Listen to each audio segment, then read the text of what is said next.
Right, welcome to this session. So in particular here, I'll be teaching you exactly how to open a new account for the bot or how to affiliate yourself with Mashaya.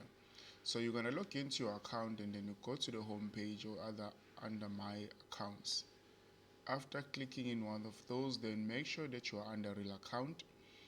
After clicking on real account, you go to open additional account even if you have one. If you happen to have balances on the other accounts, you will transfer them to the new account. So creating that new account, you'll open on additional account. Over here, you're going to use MT5. You will select standard account. Scroll down, leverage 1000 is to 1 or 500 is to 1.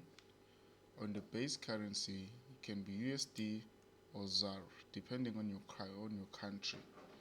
I will choose ZAR for this example. Then I'm going to click on the box over here. So this is the part here. It says have a partner code.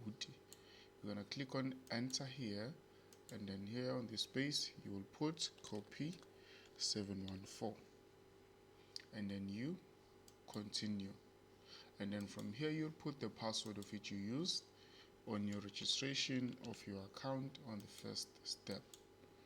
And just like that, an additional account has been created within 1 minute. Thereafter, you will receive your login ID.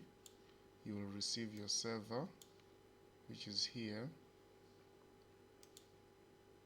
There is your server, and the password you're going to be using is the same password you use for your account, the one you used when you were doing registrations.